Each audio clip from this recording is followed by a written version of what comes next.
to The Countdown. I'm the Countdown host, MJ Book, back for another episode here in the world of The Countdown. Hope everybody's doing good out there.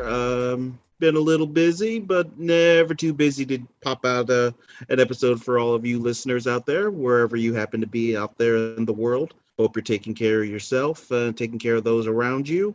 You know, don't want to be too political, but please take care of yourselves. And if you have not gotten the vaccine shot, please do that shot. It's bigger than just one person. This is about everybody. There's an old Star Trek line: the needs of the many outweigh the needs of the few or the one.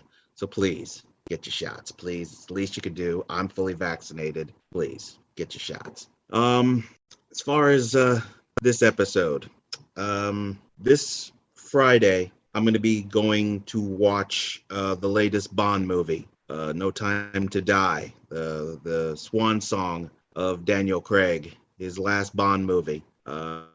What? Why is this movie 2 hours and 53 hours? I mean, I love Bond, but that makes me nervous also. But I'll find out on Friday. Maybe I'll do a post-show review or something. I'm going to be going to see that movie with a guy who's been a guest on here before, Rob. Rob and I are going to go see that movie, so I just hope it's good. But as an inspiration to the fact that I'll be watching that movie, I figured, well, I better do a James Bond countdown. And I decided I'm going to do one kind of related to the topic. It's a James Bond movie, so I might as well count down my favorite James Bond movies. I think that makes the most sense, don't you? It sure does to me. So I'm going to be counting down my favorite James Bond movies. Now, when I say that, I need you to understand, I am not counting the Peter Niven spoof. I am not counting the ABC black and white television movie of Casino Royale, in which it was an American playing Jimmy Bond. Doesn't count. I am not counting Never Say Never Again. I'm not going to count it. This is the official James Bond movies, the official ones, the ones from Sean Connery on to our current Daniel Craig. Those Bond movies only. All right. Now, I do have some honorable mentions that I'll throw out there a little later. I will say one right now, just one, and it's Tomorrow Never Dies. Some people kind of laugh at that one a little bit. I was a sucker for that one. I love Michelle Yeoh in that. I thought she was a kick-ass Bond girl. And please, ladies, I don't mean that in an offensive way. It's always been called a Bond girl. The romantic interest has always been called Bond girl. I tried to start saying Bond woman. I just don't like the way it sounds. So I don't mean it in a sexist way. I don't mean that in any kind of a way. It's just I'm used to saying Bond girl. So I just say Bond girl. So please, I'm not being sexist in any way. And I shouldn't even have to say that. But it seems sometimes you have to, some folks may take it the wrong way. So I don't mean it the wrong way. So please don't take it the wrong way. But I thought Michelle Yeoh kicked ass as a different type of a Bond girl, not just the screaming, always needing help. She was out there kicking ass. In some ways, she was kicking ass better than Bond. So Tomorrow Never Dies. And plus, I'm a Terry Hatcher nut. Love Terry Hatcher. And the villain could have used a little improvement. I thought the villain was a little weak, but I like that movie. So honorable mention, Tomorrow Never Dies. Now, I could just blab here about how much I like Bond, but that's not why you're listening. So without further ado, and here we go. Let's get started with the countdown. This is a 10-spot countdown, and let's get it cracking with number 10. Number 10. I'll say the year, and you'll already know what Bond movie is. And if you're pretty an expert at the Bond movies, you probably know exactly what Bond movie this is. This is 2015. So that's not that long ago, so you should already know. This is Daniel Craig, and it is Spectre. Now, Daniel Craig, he's not exactly been my favorite Bond. Spectre, though, is really good. I remember when I was watching the trailer when it debuted, and I was like, okay, this looks good. This looks good. This looks good. And I didn't even pay attention to a lot of things about it because I try not to get too involved in knowing things. I like watching the trailer and knowing what the title of the Bond movie is. I try to avoid seeing it the title before it shows in a trailer. So with this, I clicked on the trailer and it didn't, the tagline didn't say the name of the movie on it, thankfully. So I was spared. And when the word Spectre came across the board, I got excited. I was like, oh, it's about time. We're going back. Now, I'm going to try to avoid spoiler alerts, but if you're sensitive to it, and if I say a spoiler, do apologize. Right now is your warning, spoiler alerts throughout this countdown. If I happen to say something, I'm sorry. I'm going to try not to spoil too much. But Inspector Bond gets this message from his past, and it leads him onto the trail of Spectre. Now, if you're a Bond fan, this is a name that you recognize all the way back to the Sean Connery days, Dr. No and Blofeld. This takes you all the way back to those days. So it's like, oh, we're dealing with Spectre agents finally. So it was just awesome, and it's Bond learns a lot about this organization, and it somewhat connects with his own past. So it's a very interesting tale. I gotta say though, and y'all know me, I am terrible with names. But Leah Seydoux, I probably said the name horrifically wrong, and ma'am, I do apologize. I'm just bad with names. But she plays Madeline. Not a fan.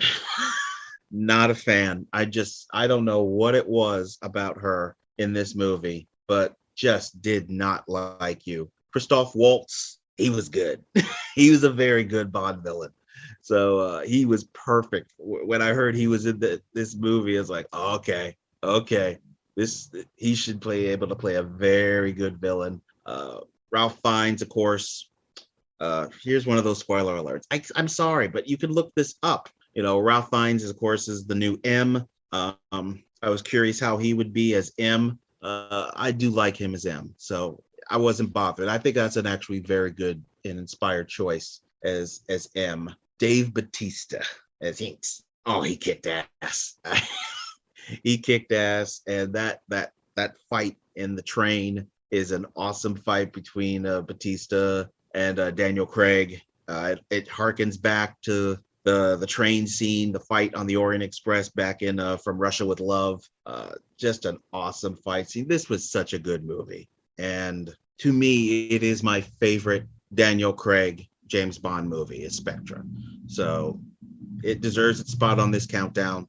Number 10, Spectre. And with that, I'm going to say another honorable mention, and that's Skyfall, which was before Spectre. So I like Spectre. It's got one of my favorite James Bond themes by Adele. I love that song. So Skyfall, honorable mention. All right, let's go to number 9. Number 9 takes us back a little bit to the beginning. That takes you back to old school Bond, I guess you could say. It was in 1967, so that should tell you who it is. It is Sir Sean Connery, rest in peace, and it is You Only Live Twice. Now, You Only Live Twice was the last of the consecutive Sean Connery Bond movies, and he was done at this point. There's a lot of stories that he wasn't liking too much the fame as much as he maybe thought he would. There's a story there's a story that he had arrived at a hotel and he just wanted to go down and have some lunch, and he got swarmed, didn't like it, and he went back up to his hotel room to get away from everybody, and was angry that he wasn't afforded the opportunity to just have a lunch with his wife. And that's one of the stories I've heard. It doesn't change my opinion on Sean Connery. I love Sean Connery. But at this time, he was the biggest star in the world because of James Bond. And he had just had enough at this point. And so this was it as far as he was concerned. He was not going to come back and play James Bond. And in this movie, James Bond goes over to Japan, and he works with the Japan Secret Service to stop a series of hijackings that are occurring out in space, dealing with satellites and shuttles and things of that nature. And it seems like it's Russian satellites and things, and U.S. satellites, and one side thinks the other one's doing it, and the other side thinks the other one's doing it, and somebody's trying to kind of provoke a war. Kind of sounds like Tomorrow Never Dies, to be brutally honest, except they put it on water in that movie, whereas this movie put it in space. But it's directed by Lewis Gilbert, and Lewis Gilbert is part of the Bond family. He's been a part of the Bond family for quite a while. What makes the movie so interesting is at the very beginning of the movie, they kill James Bond right at the beginning. He's dead, which is why you have the title. You only live twice. And I'm trying to remember the exact line that Ian Fleming said. It was something to the effect that in your life, you only live twice. And one of the things he said was right before you face death. I'm trying to remember the full quote. I wish I had that quote. It just popped in my head. Had I known I was going to say that line, I'd have probably went and searched for it better. But it's in Japan. Now, one of the things that people have a problem of is the makeup. They try to disguise Sean Connery in this Japanese makeup, and it just does not work. Good luck doing that nowadays. You would be reamed over the coals for doing that nowadays, but they got away with it. They got away with it. And it's, like I said, you have this war that's looking like it's going to exist between the United States and Russia, and they send in Bond to figure out who it really is. And it's not really a shock who it is that's behind it. I won't say who, but I'm pretty sure you have a good idea. If you're familiar with the Bond movies of this era, it's not a total shock who's behind it. But one of the famous set pieces of this is there's this volcano that's just the villain's hidden base where you can actually land a helicopter. And this is back in the day. They didn't do some computer generation of this thing. They built it. They legitimately built it. And it was a huge set piece. I've watched documentaries about this Bond movie and the making of that set. And people would go on their lunch breaks to watch the thing get built. It's an amazing, amazing piece of architecture that they did for this movie. I mean, just amazing what they were able to put together for this movie. Props to the art department and the state. I believe it was Ken Adams is his name. Yeah, it's Ken Adams. I'm remembering now. It was Ken Adams, and just a huge props to that man for this set. He's a lot of the big set pieces. He's the man responsible for it. Like I said, an amazing movie. Nancy Sinatra does the theme song for this movie, and I like that song. There's an instrumental version of it that I absolutely love, and I downloaded. It's actually on my PC and my laptop and my old MP3 player. It's my favorite instrumental version is from this movie. You Only Live Twice, and just a great movie. And for professional wrestling fans, The Rock is involved, or at least his family. High Chief Peter Maivia is in the movie. So for those who did not know that, he is in the movie. So if you want to know where, go ahead and look it up. But he is in the movie. So number 9, You Only Live Twice, Sean Connery. All right. Number 8. Will we mark another tally for Daniel Craig or another tally for Mr. Connery? No, another Bond. And this was one of this Bond's last movies. And to me, it should have been his last. This is where he should have ended it. 1986, Roger Moore in Octopussy. Oh, God, I don't think you could get away with titles like that anymore. Octopussy. Even it's a ridiculous title, but hey, whatever. It's James Bond. I'm not a Roger Moore fan.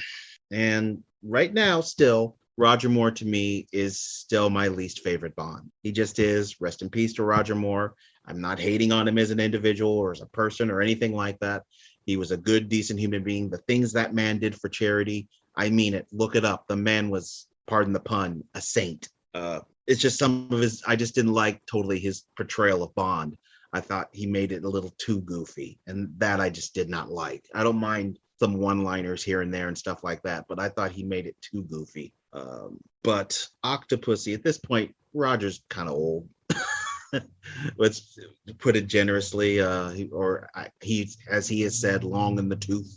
But the Bond girl in this was Maud Adams. And I think that made it better because it's somebody, you look at her, you look at him, it doesn't look weird. It just doesn't. I'm not saying she's old because she's gorgeous. I mean, she was gorgeous in that movie. And it was her second round as a Bond girl. She was in Man with the Golden Gun. She didn't quite make it through that movie, though.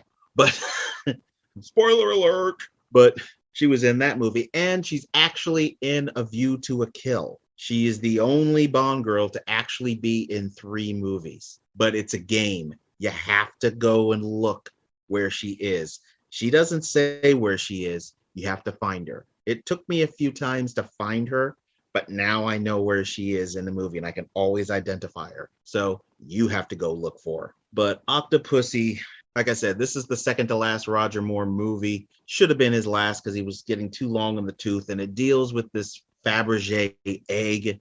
The movie starts out with this guy holding this egg in his hands, and he's running through the forests, and he's being chased by these killers, and he dies with the egg in his hand, and it's discovered to be this fake Fabergé egg, and it deals with a lot of jewelry smuggling and this operation. And of course, since this is the 80s, you know, Russia's involved somehow, and Bond is sent to uncover what's going on. And along the way, he meets this woman who is the head of, she has her own little island where everybody is trained and armed and just they're fighters. She has her own little army. The interesting part is they're all women. And I love that too. Strong women. I don't mind that at all. That's why I'm saying, please don't get offended when I say Bond girl. Please don't get offended by that, because Octopussy's a strong woman. She's one of those strong women that just happens to be a Bond girl. She's able to stand on her own. Louis Jordan, who is the main antagonist of Mr. Bond. Kamal Khan is the name of his character. Oh boy, he is a great actor, man. He's a great actor. You may remember him from Swamp Thing, and he even came back for the return of Swamp Thing. I was shocked they got him back for that one. Great actor. Love hearing him talk, and just hearing him say Octopussy. I mean, just hearing him say it, I was like, it sounds so dirty, but he's making it sound so clean. Octopussy. And he says just once, and that's enough. But no, he dives in. Octopussy. I mean, he digs in for the second one. I mean, just awesome. Steven Berkoff, you may not know the name, but you know the face. He was a regular in 80s movies. He's constant villain. He was in Beverly Hills Cop 1, the original. This movie starts off, one of the early scenes of this movie. It's just an amazing movie for Roger Moore. I was shocked that they did it. There's this scene that occurs on an airplane, a fight scene on an airplane while it's flying. Roger Moore's stunt double had a lot of work, and that's kind of when he should have known, I'm doing less of this movie. My stunt doubles are starting to do a lot more of this than I am. That should have been his first clue. It's time to go. And this would have been the perfect movie for him to just say, hey, I call it a career. I've had fun with Bond. I think I left a nice niche with Bond. This is where I should leave it. And I'd have been fine with it. I'd have been fine with him leaving it right here. But nope, he had to come back, and he did View to a Kill, which is the creepiest of the Bond movies. Him with Grace Jones. Ugh. And then the main Bond girl is Tanya Roberts. Rest in peace to Tanya Roberts. Beautiful woman, but my God, he looked like her grandfather.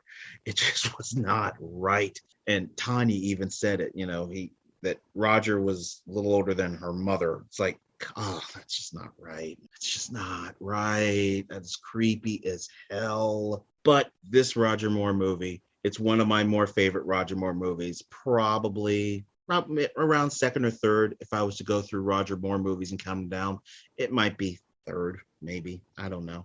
Maybe that's something I should do. I mean, even though it wouldn't be a 10-spot countdown, because it just wouldn't, even though he did a lot of them. But Octopussy is number 8, the second to last of Roger Moore. And now Roger Moore is on the tally. 1 for Roger, 1 for Daniel Craig, and 1 for Sean Connery. All right, number 7. Who's going to get the tally? Is somebody about to get a second tally, or are we about to add somebody? Well, folks, we about to add somebody. We about to add Pierce Brosnan. Now, Pierce has come under fire over the years. I know a lot of people that think he's the worst Bond. I vehemently disagree with that. He's not the worst Bond. I know where they're getting it from. Probably a lot of the problem for them is Die Another Day, and I see their problem with that. One of the worst villains of all time was in that movie. Horrible villain. I do like Jinx though. Sorry, but I get people's problems with Pierce. I happen to like Pierce. Pierce is actually my second favorite Bond. Some folks may disagree with me on that, and I'm cool with that. Please let me know what you think. I'll let you know how later. But for this, my number 7, which I just said, it's Pierce Brosnan, 1999. The World Is Not Enough. Thankfully, people are a lot kinder toward this movie, although I have heard some people say, I used to like this movie back in the day, but I just rewatched it, and man, it sucks. I don't know why people say that stuff, but I still can watch that very good. I know one of the big problems in that movie, and I will get to it. I know one huge problem in that damn movie, but The World Is Not Enough is Pierce uncovers a plot while he's protecting this oil queen. She's who was a former kidnap victim, and a lot of things happen in between. And as far as this oil baroness, this oil queen, as I called her, and here's one of the names. I know I'm going to screw up, and I do apologize. Sophia Marceau. I probably said the name horrifically wrong. She was in Braveheart. She plays Electra King, and what a character. I think she's one of the most fascinating characters in the history of the Bond movies. She's just so fascinating as a character. They wrote her very, very well, and they found the right person to portray her. Perfect portrayal. Like I said, one of my all-time favorite Bond girls is Sophia Marceau. I probably said the name horrifically wrong. I do apologize. Robert Carlyle, probably said that name wrong as well. He plays Renard. He was the thing with him is he was assassinated. It's a weird scientific thing. Someone tried to kill him, didn't get the job done, and the bullet is slowly killing him. But as it's slowly killing him, he's getting stronger and stronger, and he just doesn't feel pain. And when he finally does, that's when he's dead. Robbie Coltrane comes back as Valentine. He's an interesting character. Judi Dench, of course, in this movie is M. John Cleese is Q. Now, for those who don't realize, Desmond Llewellyn was retiring in the role of Q. He was going to be retiring in the role, and this was going to be it for him. And shortly thereafter, he did pass away. However, I can't rest in peace to Desmond Llewellyn, who owns the role of Q. John Cleese was a disaster. I hated that Q. And one of the greatest things that has happened with the Daniel Craig movies is no John Cleese. When Casino Royale came about, I was like, oh, is Cleese going to be in this? And well, the character Q wasn't even in it. We didn't get Q. Q didn't show up until Skyfall, and it was somebody completely different. But Cleese is a nightmare as Q. He is one of the worst parts, but not the worst part. The worst part is definitely Denise Richards. Denise Richards is a gorgeous woman. I don't think anybody can disagree with that in that movie. Absolutely stunning. But she's a nuclear physicist. And I'm not saying she looks dumb. I'm not going that route. But there is something about her portrayal in that role where she is trying to sound very intelligent, where it comes off sounding dumb. And she's not a dumb woman. She's not dumb by any means. But I don't know if it's the way she acted it. I don't know if it was the way it was written. I think they probably could have found a better person to portray that role. But as far as the main Bond women in this movie, there's two, Electra King and Denise Richards' character, which is Christmas Jones. Oh, sorry, Dr. Christmas Jones. Yeah, she is terrible. Not an eyesore because she's gorgeous, but it's like an auditory sore. hearing her is just, it's just brutal in this. She is one of the worst Bond girls in the history of the franchise to me. One of the worst, maybe the worst. She is horrible. She's just terrible. And when you got on the other side this amazing character, Electra King, and then you look over and right next to her is this terrible Christmas Jones. It's like, ugh. But other than John Cleese and Denise Richards, this movie is a very good Bond movie. It's up there as far as my as far as the Pierce Brosnan movies. Is there another movie over it? Maybe, maybe not. Maybe this is my favorite Pierce Brosnan movie. But this was definitely this is one of my favorites. It's one when I'm feeling like watching a Pierce Brosnan Bond movie. This is one of the first ones that I think about grabbing to watch. Love the theme song to it. This is, like I said, it's just a great Bond movie in every way, shape, and form. They did it right. Well written, well acted. Action kicks ass in this movie. The final line in the movie. I got to talk about this. Of course, as always, Bond gets the girl, and there's some kind of hint that he, has some relations, shall we say, with her. And her, one of the things she's said very early is she's heard all the Christmas jokes. I've heard them all my life. And the last line of the movie is Bond lying in bed with her. I thought Christmas came only once a year. It's like, oh. I don't know why that line is so cheesy, but it cracks me up every time I hear it. It's so bad that it actually makes me laugh. And I guess that's the best compliment I could give that line. At least it's making me laugh. It's just bad cringe, but it's some funny cringe.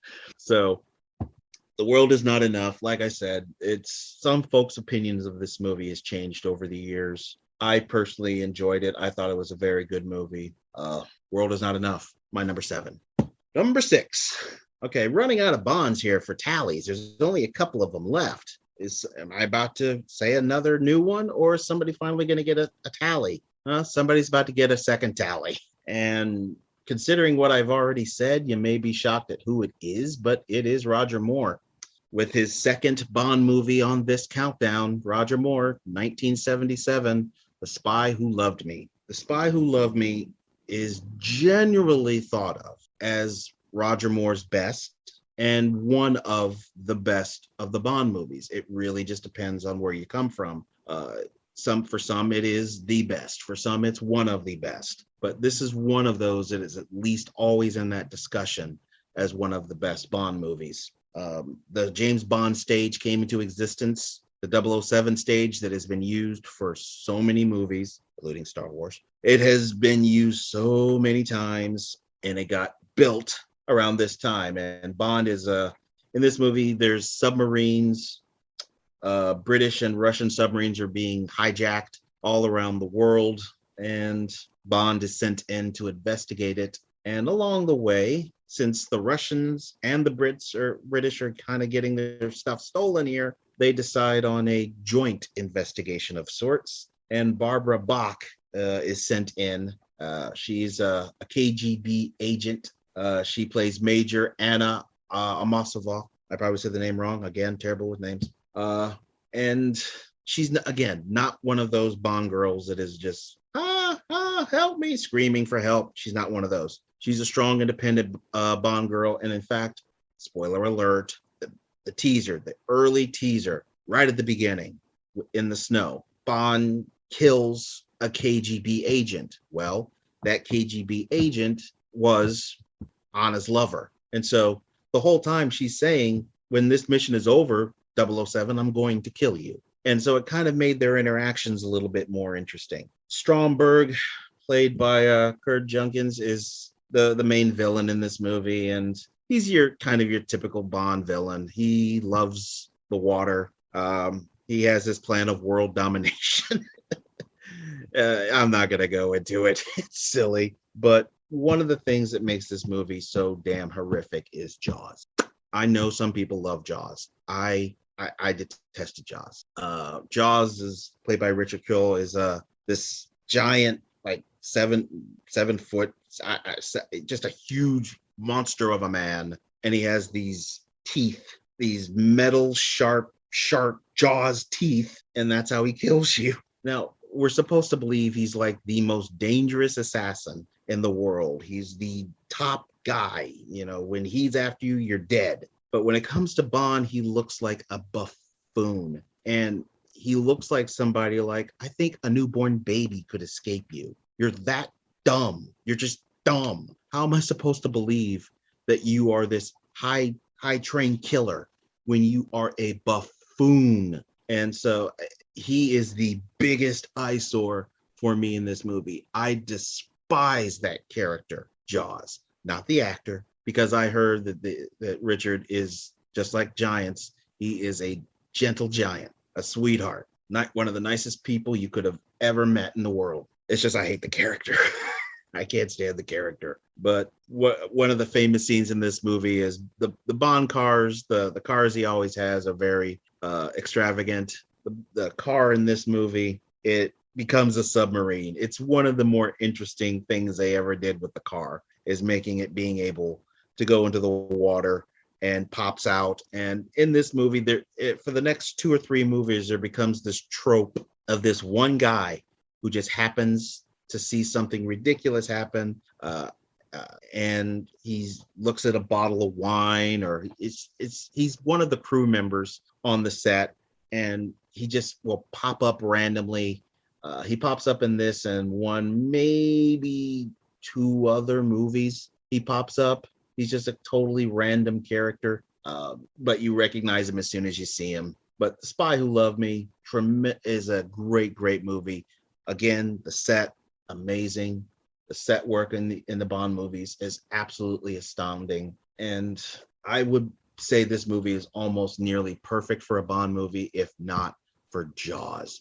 Jaws just drives me nuts. Theme music, the theme song, awesome for this. The Spy Who Loved Me, just a great movie overall. It's just Jaws that drives me nuts. He is the genuine, total eyesore throughout the entire movie. And of course, he comes back in Moonraker, which, okay, let's just get this out the way. Which, if you heard the previous episode, this is not going to shock you. Moonraker is not going to be on this list because it is the worst Bond movie of all time. To me, it is torture. I will watch all these Bond movies that have existed up to this point. Now, I can't include No Time to Die yet because I haven't seen it, but up until Spectre, I can watch every single one of them. But Moonraker is brutal, and Jaws is in that, and he's even more annoying in that because he becomes a good guy. He goes from killer to good guy, and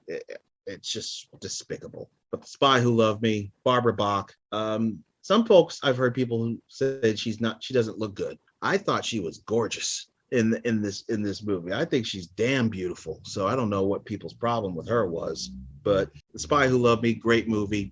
Definitely one of Roger Moore's best, and deserves its spot on this countdown. Number 6 is The Spy Who Loved Me. Oh boy, we're getting into the top 5 here. Number 5, and Roger Moore is about to get his 3rd tally. Now, for some of you who already heard me say, and have heard me say, I think Moore is the worst, that doesn't mean I hate all his Bond movies. A lot of that is he went into the role too long with View to a Kill. I don't like the goofiness he put into it. At times, it's just too much, way too much. And he was in the worst Bond movie. These are all big time negatives, but that doesn't mean that all his Bond movies were shit. This one, to me, and so reveal, this is the last you're going to hear of Roger Moore in this countdown. Maybe. No, it's the last, because this is my favorite Roger Moore Bond movie. And it was in 1991. It is For Your Eyes Only. Now, some people don't like this Bond. Here's the thing. He's a lot more cold-blooded, a little more harder edge in this. The comedy is down a little bit. And that's what ultimately makes me like this movie as far as favorite Roger Moore Bond movies. They cut down the comedy, and I'm so glad they did. It was just so ridiculous. But he is James Bond in this movie is sent to find this missing British vessel that was equipped with weapons encryption device, trying to prevent it from getting in the hands of our good old buddies back then, the Russians. There's some famous things that happened in this. There is a woman in this movie who was born a man in this movie, but unlike some people, or unlike some men who, women who were born men and now found their true self as a woman, some you can usually tell really instantly. She was one of those few. She fooled a lot of people. People just did not know until after the fact. And at that point, it was just too late. She's in it. Now, she's not a Bond girl, but she's one of, the eye candies that you see in a Bond movie. They don't hook up with Bond in any way, but they're around. She was one of those. She was around, and she's one of the more noticeable ones. And she fooled a lot of people. So that's some big time props on her. She, a lot of people were like, I know she used to be a man, but she looked good. And she just fooled a lot of people. So you go and look that up if that's something you're wanting to know anything about. Carol Bouquet is the Bond girl in this movie, and gorgeous, amazing eyes. Just her eyes tell the story in this, and she's out for revenge. This British vessel, spoiler alert, was attacked and everybody on it was killed, which was her family. So she is out for revenge to find the people who killed her family and to punish them and ultimately to kill them. And along the way, of course, she meets James Bond. So they end up working together to find who is behind this. One of the actors in this is DePaul. DePaul, a legendary actor, of course. He plays Columbo in this. You may know him from Fiddler on the Roof or Flash Gordon. Just a legend, an absolute legend. Julian Glover is in this. He was in Empire Strikes Back. And of course, you probably know him a little bit more for his role in Indiana Jones and the Last Crusade. One creepy little girl character in this is Lynn Holly Johnson, who plays BB. She plays a skater who is way too young to try to hook up with Roger Moore. And thank God they didn't. I'm just glad they didn't. It would have been going just too far, way too far. I mean, she practically looked like a child. So thank God they didn't go that far. But like I said, this Bond movie, it really captures, it's almost a Sean Connery Bond movie in a way. There's a very crucial scene. It's one of my favorite scenes in the entire franchise. This car's been chasing Bond. It's got one of the bad guys in it. And they end up hanging off of a very high ledge. They fall, they die. And in past movies, Roger Moore would have, made some joke and just made some joke after the car just naturally fell or something. Roger in this just walks up, looks in, looks down, and he kicks the car over. Not really any jokes. He just kicks the car over. It was cold-blooded, and I loved it. I was like, why don't you do that more often instead of the goddamn comedy? That's how I want my Bond act. I want him to be that cold, which is why some people may have a problem with me saying I'm not a big fan of Daniel Craig. There are aspects of Craig I do like. It's just also the movies. Some of his movies I have not been the biggest fan of, but I love the coldness. And plus with Daniel, they didn't go all into the comedy, which it's a little different between the two. Roger just drove me nuts. But For Your Eyes Only, another movie with a great theme song. I truly, truly love this Bond movie. Like I said, it is my favorite Roger Moore movie. When I want to watch a Roger Moore Bond movie, I'm either going to grab the main, if I was, decide between three of them, it's Your Eyes Only, Spy Who Loved Me, Octopussy. It's generally going to be between those three because those are the three of the Roger Moore. And there's some other Roger Moore movies I like. I do like Live and Let Die, for example. However, my favorite is this one. It is number 5, For Your Eyes Only. And with that, I'm going to name another honorable mention. And this honorable mention is I already named Skyfall. I already named Tomorrow Never Dies. This one is going to be License to Kill with Timothy Dalton. I like that Bond. I like that Bond movie. So honorable mention to License to Kill, Timothy Dalton in his second and what would ultimately be his final portrayal as James Bond. Robert Davi, of course, played the Bond villain in that movie. Excellent villain, one of my favorite all-time Bond villains. But number 5, of course, like I just said, For Your Eyes Only. Number 4. Any more tallies? I mean, Roger now is in the lead. He has 3. He's taken a insurmountable lead. Am I going to mention Timothy? Is somebody about to get a second tally? No.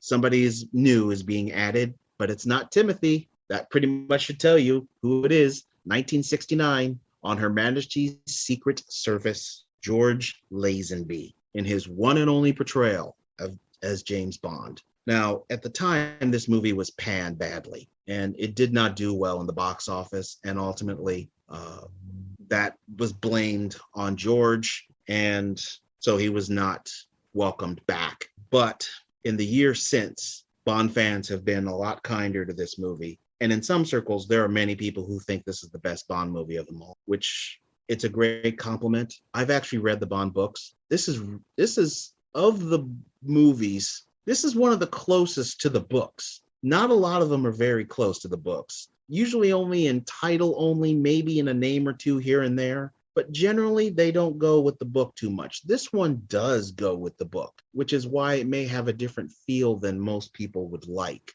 George Lazenby definitely had the look of Bond. I thought he was actually a very good Bond. And in this movie, he goes undercover in this Swiss Alps. And along the way, he meets this mob boss's daughter, played by Diana Rigg. The character's name is Tracy. Tracy is one of the greatest Bond girls in the history of the franchise. If you have not watched this movie, I am not saying a word. I'm not blowing anything. I'm just not going to do it. Telly Savalas is in this movie, is the main Bond villain, plays a great Bond villain. He did a great job. George has the look. He handled the fight scenes very well. He would have been, I think, a great Bond to keep going on and do 2 or 3 more movies. I mean, the next Bond movie after this was Diamonds Are Forever, in which Connery would come back one time. They offered him more money than he could have at the time than he could have ever spent. And so he said yes, but he said, that's it. I love Connery, but it's Connery's worst. It's his worst. There's no doubt on that one. It's his worst. That movie would have been so much better had it been George Lazenby. It would have been perfect. It ties in perfectly with the movie. I mean, literally, it's one of the few times you could have taken one Bond movie and seamed it perfectly with the next one. Literally, the Diamonds Are Forever could have started with the way On Her Majesty's Secret Service ends, and you just dive right into the new movie. These movies could have tied in so perfectly, and it would have been rare, and it would have been the only Bond movies to do it.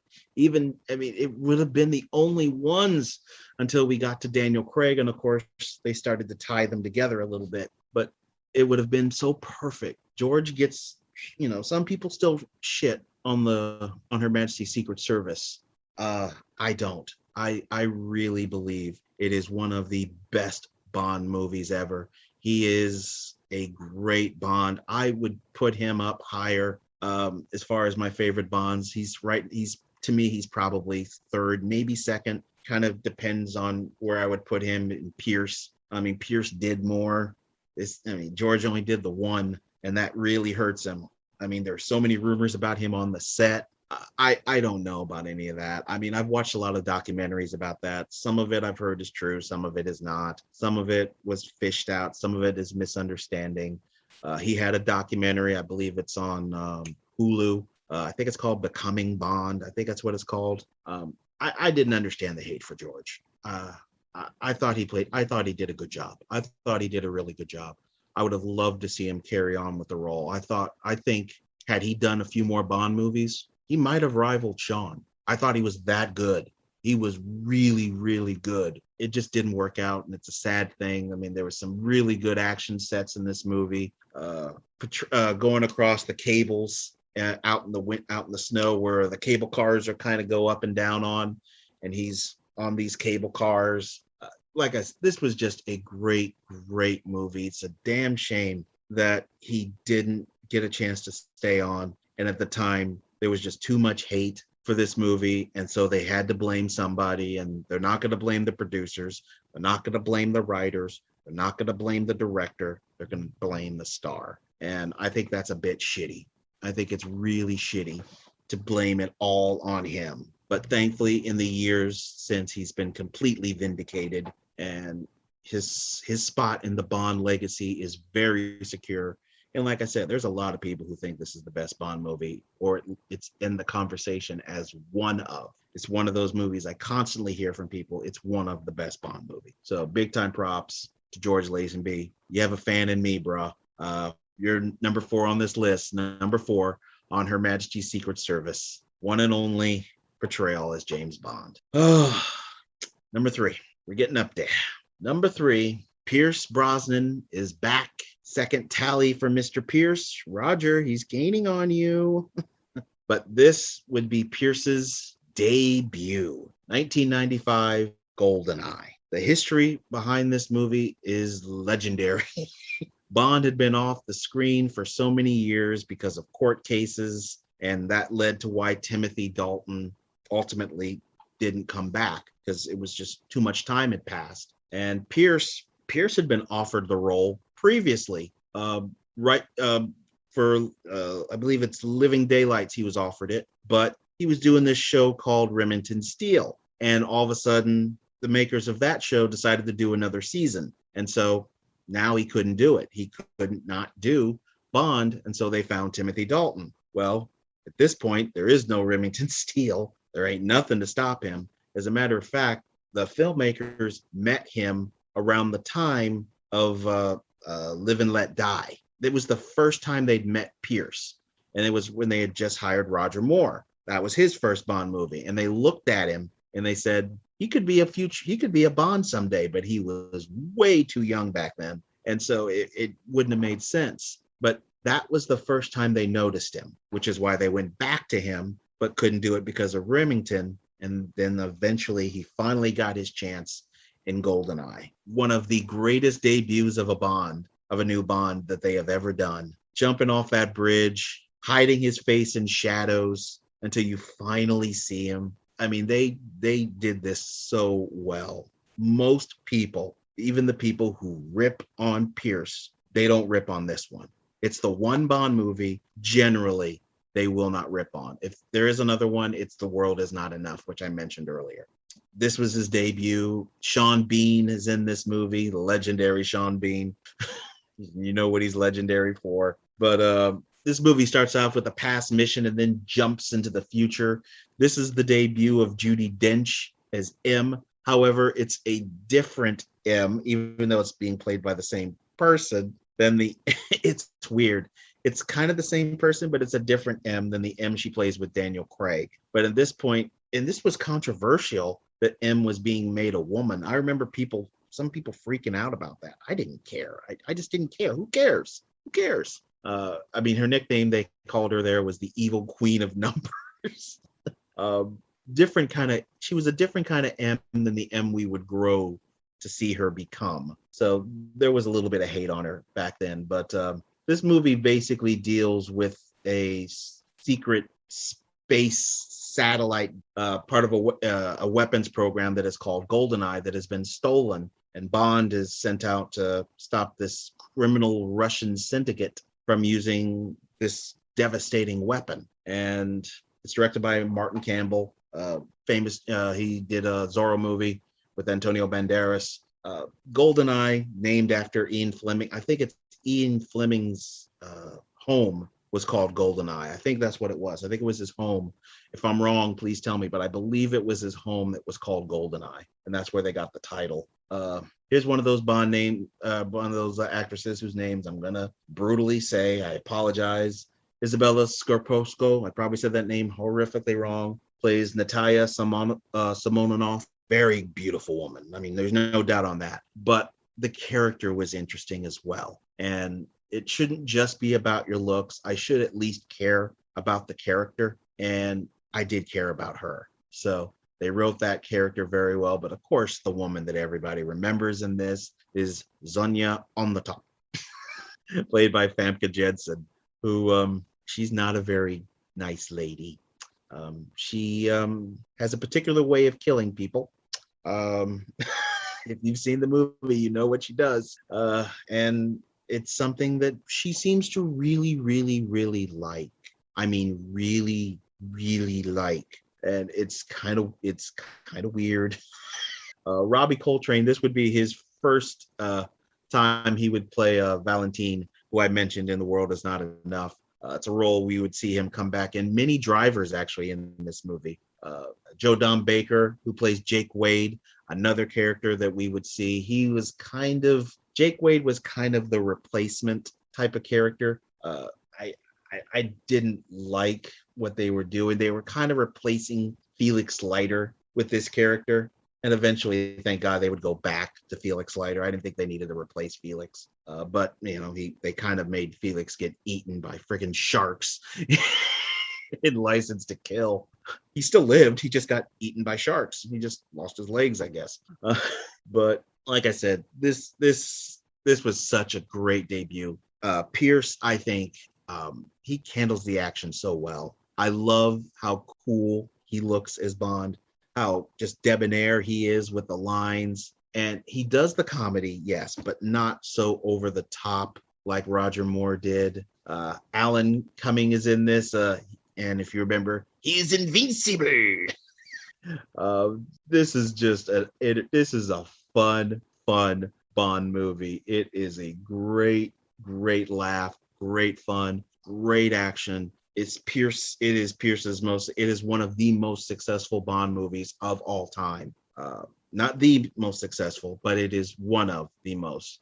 If you average out all the what all the Bond movies made, if you average them out to one price, it's way up there. This movie was a huge hit. It's just for most people, it went down after this. And I could see the argument, but Pierce is my second favorite Bond. Second or third, he's in that area. I love Pierce. I just thought he did such a great job with this movie. And with his portrayal of Bond. I know, Pierce, you can't hear me or anything, but those are haters. You did a damn good job. In a very rough situation. This is a role that is iconic. It cannot be easy for anyone to just jump in and do it, and you did it, and you did a great job. So big time props to you. Love GoldenEye. Sean Bean in this movie is amazing. In this, he is just so cool in this movie. He's one of my all-time favorite Bond characters. Plays Alex Trevelyan. Like I said, I don't want to blow too many things about this movie. Definitely would recommend, highly recommend watching GoldenEye. Trying to avoid too big of a spoiler alerts, but this was a great Bond movie, a great debut for Pierce Brosnan, and he brought life back to the Bond franchise, because Bond was on the downhill at this point. It was on the downhill, and he brought it back to life. So when y'all are ripping on Pierce, just remember the Bond films were at a low point when he took over. We would not be at this Daniel Craig era had Pierce had it not been for GoldenEye. GoldenEye saved the franchise. It absolutely saved the franchise. So big time props. He'll always get my respect. Love Pierce. Love this movie. GoldenEye number 3. The runner-up. The one that's so good, but just couldn't quite get there. Mr. Connery is about to get his second tally. He was on previously with You Only Live Twice, and he is back again. 1964, Goldfinger. Goldfinger is, I'm pretty doggone sure Goldfinger was the first Bond movie I ever saw. And this is back in the day on TBS when they would have those Bond marathons. And I decided to watch a Bond movie, and it was Goldfinger. And I was hooked ever since. I got hooked right there. Now, what I didn't know was this was the third Bond movie of the legit franchise series. It was the third one, but this is the one that changed it all. All the Bond movies owe this one a huge amount of props, because the pattern for a Bond movie got developed here. This was the first Bond movie to just be a worldwide phenomenon. This was the one that made Sean Connery a huge name around the world. It was this Bond movie directed by Guy Hamilton. And in the movie, he's investigating this guy who's just obsessed with gold. And of course, he is one of the greatest Bond villains of all time. and that's Art Goldfinger, played by Garrick Frobe. I probably said the name again horribly wrong. I do apologize. He didn't speak English, and so he was dubbed. And with that, which back then, this is frequent in movies a lot back then, that people would be dubbed. But also, you have one of the greatest henchmen in Bond movie history and in just movie history, in Harold Sakata, who plays Odd Job. Harold Sakata is a former wrestler.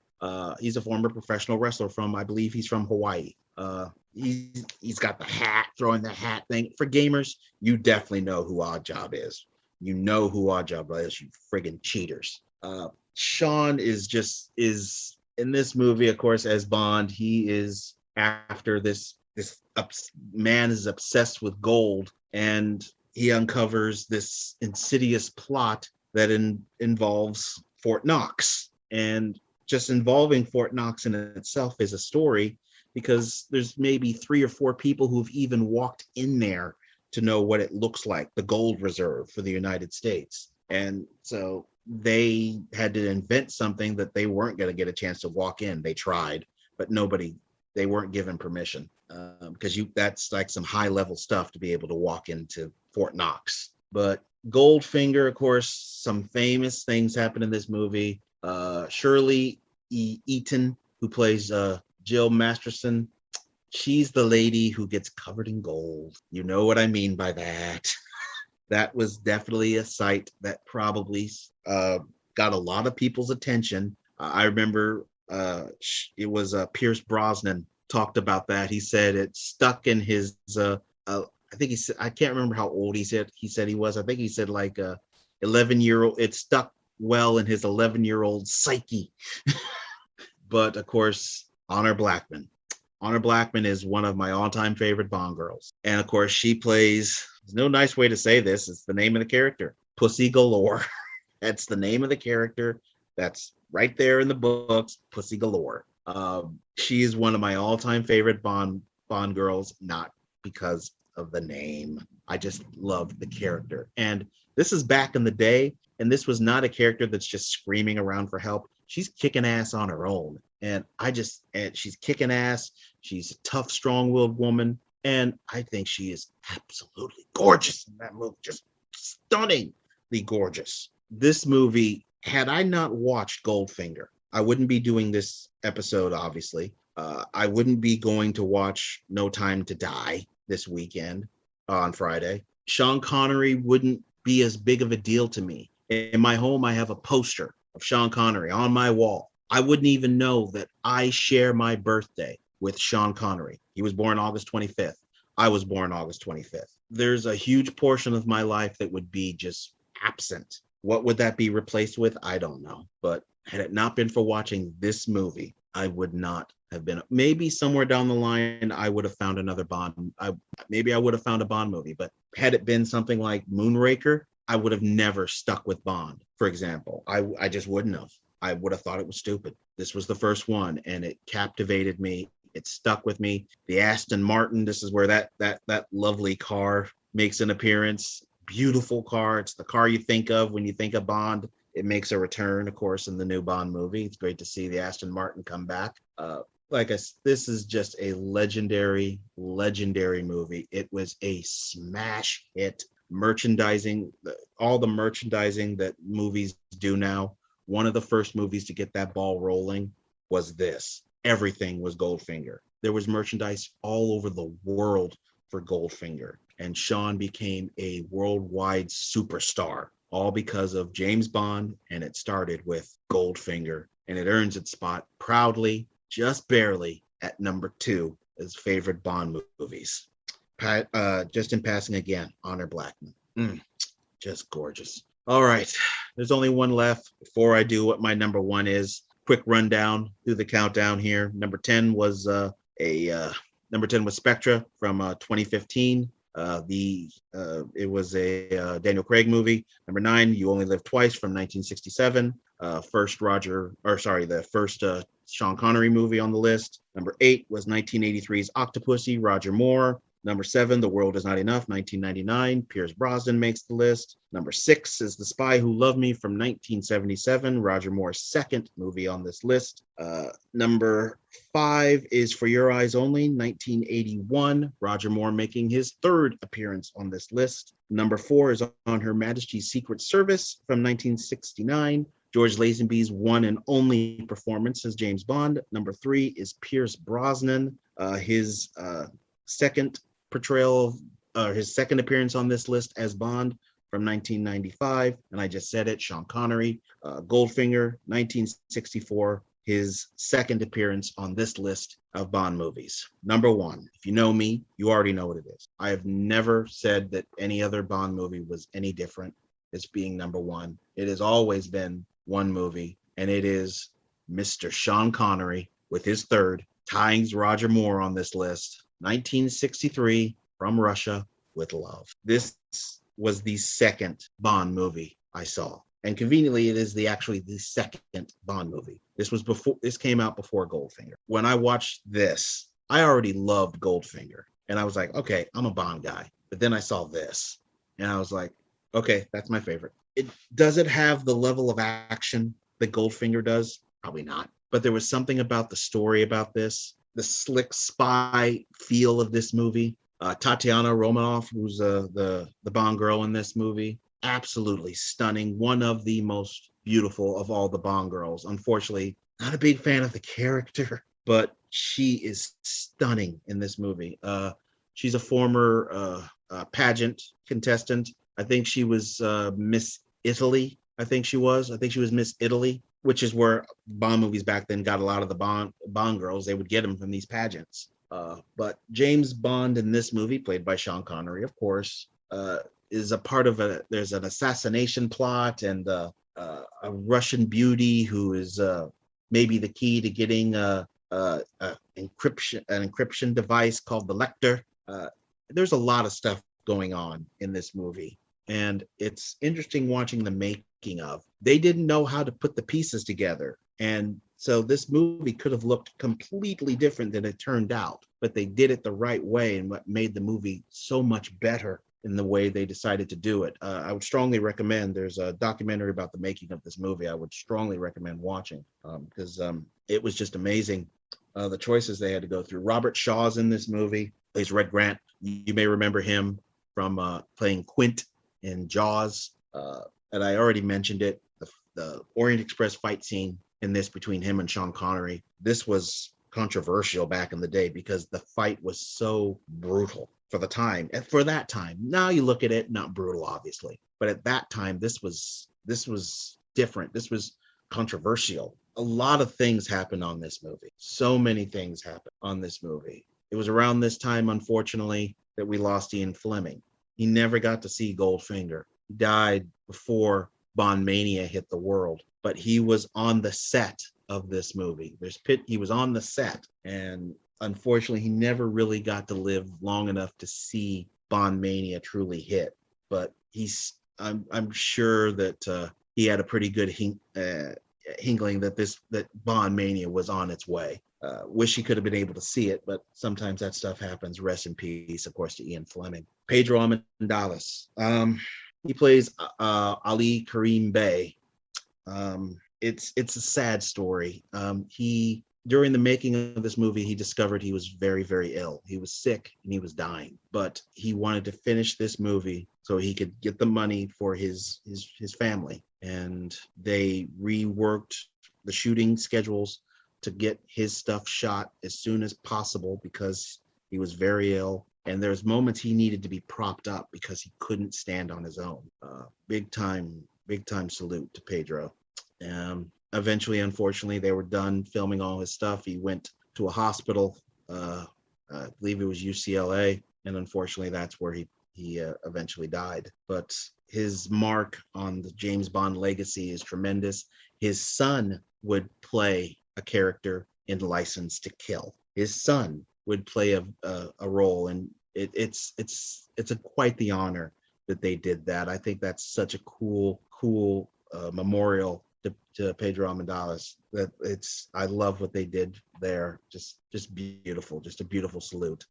I could talk about From Russia with Love so much. The music, love the music. I just love everything about this movie. They made a video game. I'm not a big fan of a lot of the Bond video games. This is my favorite Bond video game, From Russia with Love. And Sean Connery came back and voiced Bond, which made it even better.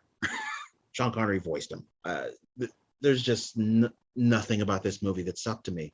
The first two-time Bond girl was actually in this movie. At the very beginning of Dr. No, which I'm just going to say now is an honorable mention, there's a character who's a part of the introduction of James Bond. They're playing cards and a woman asks, "Who are you?" And that's the first time you see Sean saying Bond, James Bond, as he's lighting a cigarette. And that character's name is Sylvia Trench. Sylvia Trench shows up again in this movie, the very beginning. So she was the first one to show up twice. Also, briefly in this movie, you would start to see the Q devices start to show up. The suitcase in this that Bond uses came from this movie. So Q would make his debut in From Russia with Love. And of course, that character would just catch on big time. And by make his debut, I'm meaning Desmond Llewellyn. So this movie is so famous to me. It is such a big deal. Terrence Young was the director of this, and Terrence was the one who really taught Sean how to be Bond. Had Terrence been younger, he could have played Bond himself. This movie is just so perfect, so amazing, so awesome. When August 25th hits, when I celebrate Sean Connery, one of the things I will sometimes do is I will watch From Russia with Love. It's just one of the things I will do.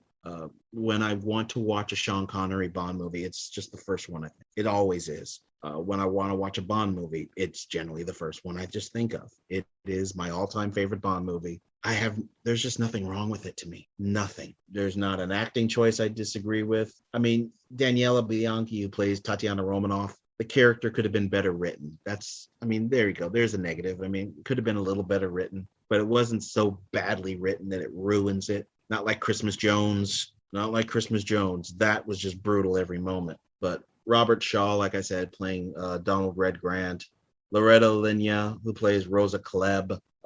Walter Gotell, who's a character. He would show up many times in the Bond movies as a head of the KGB. So you would see him tons of times, specifically in the Roger Moore era. But the first time we saw him was in this movie. Like I said, From Russia with Love is just absolutely perfect in every way, shape, or form. The quintessential James Bond movie, and that's why it's number one. It is the best Bond movie of all time. I really don't believe No Time to Die is going to beat that. I just don't believe it. Maybe it'll make it on this list in a retrospective, but it is not going to pass From Russia with Love. I just don't believe it will. Number one, From Russia with Love, the greatest Bond movie of all time. And of course, it starred the greatest Bond of them all. Sean Connery is my all-time favorite. It's never been close. Sir Sean Connery is the best Bond. Again, rest in peace to Sir Sean Connery. That's it. That is the countdown. What do you think? What is your favorite Bond movies? What would be your 10? Or maybe you just have a 5, or you just want to tell me what you think your favorite Bond movie is. What do you think of my orders, or things I could reshape around? Let me know. Let me know if you're going to watch No Time to Die. Are you excited about this movie? Are you concerned? Let me know. Plenty of ways you can do that. You can send me an email. Send the email to thecountdown2020@gmail.com. Also, you can if you want to talk about some past episode, you can do that as well. If you have an idea of something you want me to try to count down, please send me your ideas. I love it when I get ideas from you all. I love it. You can also go over to the Facebook page and do everything I just said.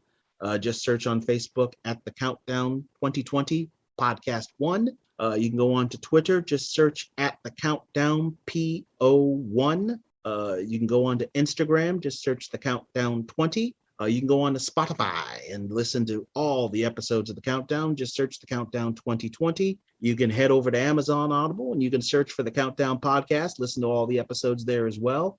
I'm on iHEART Radio. Just search the Countdown Podcast. All the episodes are released through Podbean. Just search on Podbean, the Countdown Podcast. If you want to go to the archive connected to podbean.com, just type in the countdown 2020.podbean.com, and that will get you over to the archive of every episode that I've been able to put together. By the way, this will be episode number 61, getting slowly closer to 100. And of course, I am on YouTube. Just search the Countdown Podcast with MJ Book.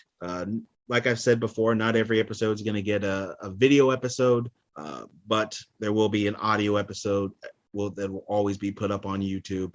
If you want to listen to the audio episodes on YouTube, please like, listen, follow, watch, subscribe to all those avenues. And please communicate with me. Let me know what you think.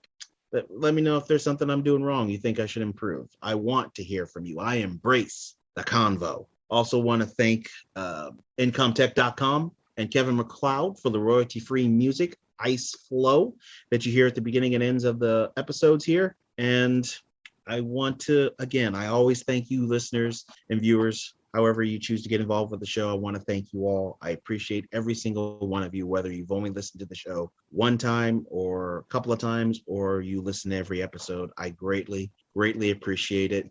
And also want to throw out a shout out to Third Generation Wrestling. If you're a professional wrestling fan, please listen to the Real Big E, Eric, and the Ambassador Rob, frequent guests on this show. I'm a contributor on that show, as well as the good brother Blake and the doctor of Wordonomics. They just recently did an episode about the Raw draft, the WWE drafts that happened on Raw and SmackDown. Please definitely listen to those episodes. Last episode I did with them, I believe, was talking about the AEW it was Extreme Rules. It was Extreme Rules. So definitely want to listen to that. We talked about also previous episode, the AEW Grand Slam night where they had on Dynamite and Rampage. Just please listen to them. They're available on all the avenues that I mentioned. Also, they're on Apple Podcasts, I believe, and I think they're on Google Podcasts as well. Just search Third Generation Wrestling or Third Gen Wrestling. Please listen to that show. Please support them as well. And that's all I got for you. So I will catch you all again on the next episode of The Countdown. Have yourself a great day or evening, whatever time it is. Bye-bye.